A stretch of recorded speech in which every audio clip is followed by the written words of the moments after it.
하나님께서 이스라엘 백성들, 하나님께서 하나님의 나라 백성들이라고 말했던 이 이스라엘 백성들을 데리고 광야의 여정을 걷게 하십니다. 광야의 여정을 걸어서 하나님께서 이스라엘 백성들을 약속의 땅으로 이끌어 가시고 있는 여정입니다. 이 이스라엘 백성들은 이제 여호와의 군대를 조성하시고 여호와의 군대가 되어서 전진하고 있습니다. 그런데 문제는 광야에서 이 여호와의 군대에 내부적 그 갈등들이 쏟아져 나오는 장면을 우리가 보게 됩니다. 지난번 디베라에서는 진영 끝에서부터 시작됐던 이런 불평과 원망이 오늘 12장을 오면 이제 진영 중앙, 가장 리더십인 그 모세와 미리암 그리고 아론과의 관계된 그러한 갈등으로 드러나게 됐다라는 것을 우리가 보게 됩니다. 그것을 하나님께서 다뤄가시죠. 여러분, 이스라엘을 상대로 해서 하나님은 뭐하고 계십니까? 목회하고 계시고 그들을 다루어 가고 계십니다. 디베라에서는 메추라기 사건이었다면 오늘 하세롯에서는 미리암 사건이 일어나게 됩니다. 1절에 보니까 모세가 구스 여자를 취하였더니 이렇게 말씀을 하고 있습니다. 모세에게는 이미 미디안 여인 십보라라는 여인이 있었습니다. 그러나 십보라가 아마 죽었는 것 같아요. 어떤 본문이 나타나지 않지만 어떤 이유든 간 모세가 구스 여자를 취하였다. 이 구스 여인이라는 것은 에디오피아 70인령에서는 이걸 다 에디오피아 여인, 아프리카 에디오피아 여인으로 그렇게 해석을 하고 번역을 하고 있습니다. 이 에디오피아 구스 여자를 취하였다 이렇게 본문은 말하고 있습니다. 근데 문제는 미리암과 아론이 모세를 비방했다 이렇게 1절에서 상황을 설명을 하고 있죠. 미리암은 누굽니까? 모세의 누이입니다. 애굽에서부터 우리가 알듯이 그는 누이였습니다. 모세의 어린 시절을 알고 있었던 그의 누이 미리암, 그리고 그의 형이었던 아론, 이 아론, 미리암과 아론이 모세의 그 일을 비방했던 것이죠. 문제는 비방하는 내용이 어떻게 전진해 갑니까? 혹시라도 이 상황 가운데에서 하나님의 평가가 오늘 12장에서는 전혀 나오지 않거든요. 모세의 이 일에 대한 하나님의 평가 자체는 등장하지 않습니다. 그러나 혹시라도 이 구스 여자, 이스라엘 백성들이 있는데도 불구하고 왜 구스 여인을 취하느냐라는 것 자체는 혹시라도 모세를 책망할 수도 있다라고 생각합니다. 그러나 구스 여자를 취하였던 이 일에 대하여 모세를 비방하는데 그 비방하는 내용이 어떻게 지금 확장되고 있습니까? 2절에 보니까 그들이 이르되 여호와께서 모세와만 말씀하셨느냐 우리와도 말씀하지 아니하셨느냐 하매 여호와께서 이 말을 들으셨더라 이렇게 말씀하죠. 그러니까 모세가 객관적으로 잘못한 일에 대한 책망을 넘어서서 이들의 비난은 무엇으로 넘어가는가 하면 모세만 우리의 지도자냐, 모세만 하나님과 소통하느냐, 하나님이 우리와도 말씀하지 않느냐라고 모세의 비방의 선을 넘어가기 시작하더라라는 사실을 우리가 보게 됩니다. 이때 하나님은 3절에 보니까 이 사람 모세는 온유함이 지면의 모든 사람보다 더하더라 이렇게 말씀하고 있습니다. 그러면 이 모세의 이 온유함, 모세의 온유함은 어떻게 드러나고 있는가? 우리는 이것을 질문을 해봐야 합니다. 모세가 왜 온유하다라는 평가를 받고 있을까? 모세의 그 온유함은 어떤 온유함일까라는 것을 우리는 질문을 던져봐야 하는 거죠. 그래서 모세의 온유함이라를 한번 살펴보겠습니다. 4절에 보니까 여호와께서 갑자기 이렇게 말하죠. 여호와께서 갑자기. 그러니까 모세가 구스 여인을 취한 것, 그리고 구스 여인을 취한 것에 대한 미리암과 아론이 모세를 책망하거나 비방하는 것, 여러분 이 상황 가운데 하나님께서는 이제 갑자기 나타나시고 갑자기 아론과 모세와 미리암을 회막으로 불러 모으시죠. 여기서 갑자기라는 것은 하나님은 지금 급하게 움직이고 계시다라는 사실입니다. 이 일은 심각한 문제라는 거죠. 이 일은 심각한 문제입니다. 심각한 문제인데 그 심각한 문제는 어떻게 나아가고 있습니까? 여러분 6절에 보니까 이르시되 내 말을 들으라. 하나님 말씀이죠. 너희 중에 선지자가 있으면 나 여호와가 환상으로 나를 그에게 알리기도 하고 꿈으로도 그와 말하기도 하였으나 8절에 보십시오. 그는 누굽니까? 모세죠. 모세는 내가 대면하여 명백히 말하고 은밀한 말로 하지 아니하며 그는 또 여호와의 형상을 보거늘 너희가 어찌하여 내 종 모세 비방하기를 두려워하지 아니하느냐, 이렇게 말씀하죠. 하나님께서는 분명히 선지자들, 이스라엘 백성들 가운데 선지자들도 있었고 환상으로 보여주는 사람들도 있었습니다. 그러나 하나님은 그 질서 속에 모세를 세웠고, 모세는 어떻게 했다고요? 명백히 대면하여서 보았으며 은밀한 말로 하지 아니하였고 여호와 하나님의 형상을 보았다라고 말할 만큼 그렇게 세워놓은 모세 비방하기를 무엇과 동일하게 말하고 있습니까? 이 미리암과 아론은 하나님과의 관계, 말씀을 가지고 나는 모세와 동일하다. 이게 미리암과 아론이 지금 모세를 공격하는 지경을 넘어 이렇게 모세의 권위에 도전해 가고 있더라라는 사실입니다. 거기에 대하여 하나님은 모세를 온유함의 그 지면에 가득한 사람이다라고 그렇게 말을 하고 있습니다. 그렇다면 이 모세의 온유함은 어떻게 드러납니까? 모세는 하나님의 권위 아래에 있는 모습을 분명히 보여줍니다. 여러분, 오늘 12장 내용들을 묵상하다 보면 이렇게 모세를 비난하는 미리암과 아론, 또한 하나님께서 이것을 판단하시며 재판해 가시는 그 장면 속에 여러분, 모세는 한마디도 여기 등장하지 않습니다. 모세가 반론을 제기할 수도 있고, 모세가 자기의 문제에 대하여 어떠한 평가, 자기 자신의 회개의 내용이 나올 수도 있음에도 불구하고 이 12장의 이 내용에서는 자기 변호나 변명이나 방어를 하는 것이 전혀 나타나고 있지 않습니다. 하나님의 처분과 판단만 기다리며 침묵하고 있는 모세의 모습을 보게 되는 것이죠. 이런 모세는 지금 아무 말 하지 않습니다. 이런 도전 앞에서 자기를 변명하거나 변호하지도 않는 모세의 모습을 봅니다. 여러분, 이 모세의 모습에서 어떤 모습을 발견하게 됩니까? 모세의 이 온유함이라는 것은 결국은 여러분 여기에서 이 변호, 여러분 모세도 이것을 알았을 거예요. 하나님이 진노하신다는 사실도 알았을 겁니다. 그럼에도 불구하고 모세는 전혀 이 일에 대하여서 반응하고 있지 않는 그 모세의 모습을 보게 되는 것이죠. 여러분, 우리는 이 모습 속에서 모세의 그 온유함, 하나님의 권위 아래 있다라는 것을 우리는 분명히 봐야 합니다.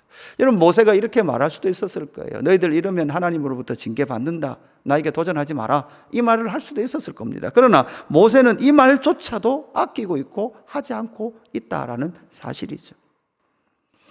그러면서 오직 하나님의 권위 아래 하나님의 처분과 하나님의 지도를 받고 있는 그 모세의 온유함이 바로 이렇게 온유함의 지면에 가득했다라는 그 표현으로 나타나고 있다라고 우리는 볼 수가 있는 것이죠. 하나님의 권위 아래, 하나님의 절대 권위 아래, 그는 하나님으로부터 명백히 말을 들었고 은밀한 말이 아니라 하나님의 형상을 볼 만큼 분명하게 하나님을 만났던 사람이기에 어떻게 보면 이 상황 가운데 자기를 하나님의 권위의 힘을 빌려서 미리암과 아론을 제압할 수도 있었을 거예요. 나는 하나님을 봤다 이렇게 말하면서 너희들 나에게 도전하지 마라, 나에게 도전하면 너희들 벌 받는다, 이렇게 말할 수도 있었을 겁니다.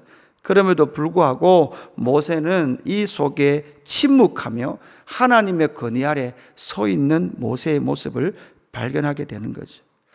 두 번째, 이 모세의 온유함은 어떤 모습으로 드러납니까? 7절에 보니까 내 종 모세와는 그렇지 아니하니 그는 내 온 집에 충성함이라, 이렇게 말씀하고 있습니다.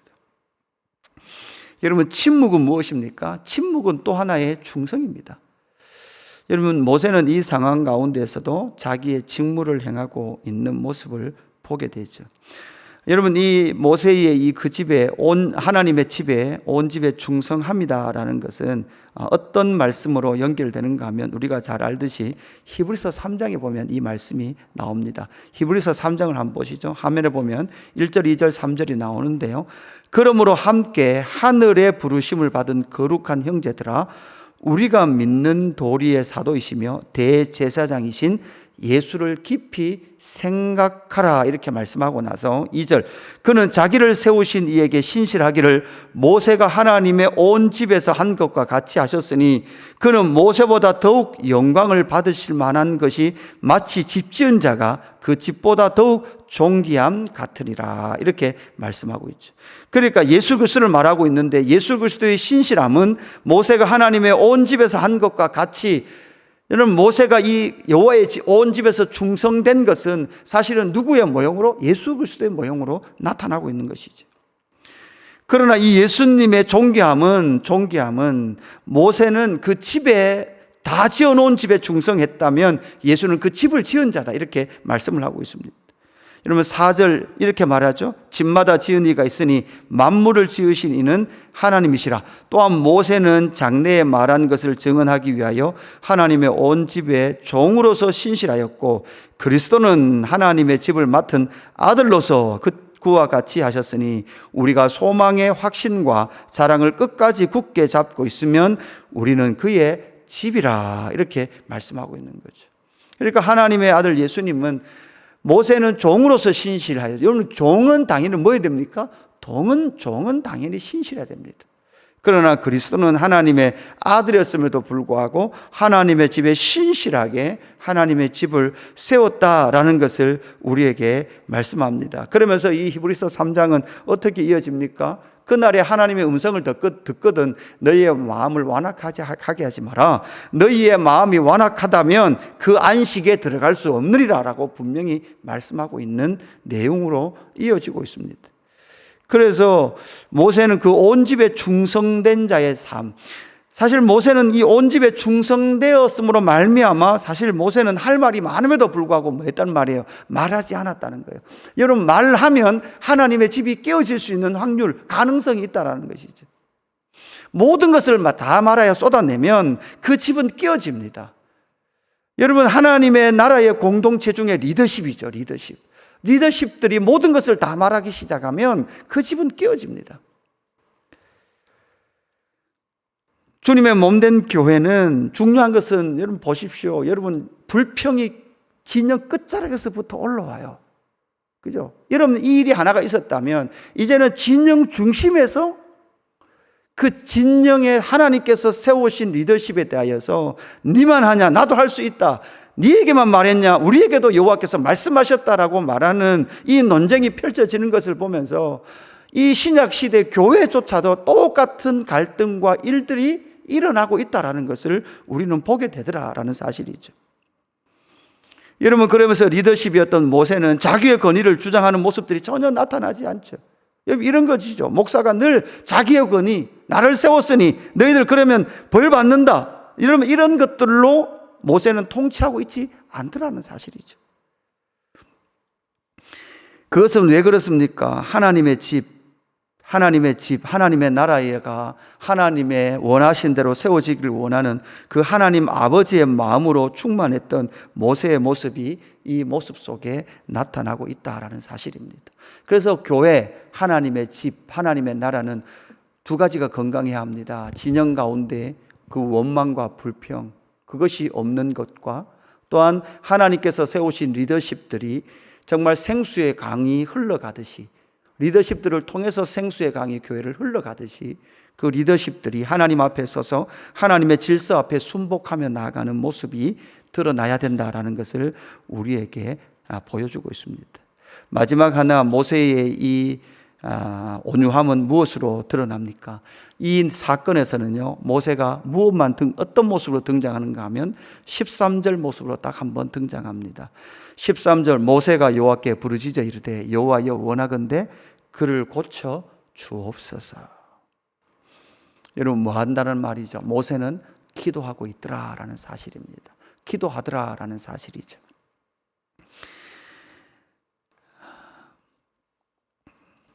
그 모세가 이렇게 기도했던 그 이유는 바로 하나님 아버지의 마음, 또한 하나님 나라를 향한 그 모세의 마음이 이 기도를 통하여 드러나게 됐다라는 것이죠. 여러분 그리고 그 공동체는 어떻게 합니까?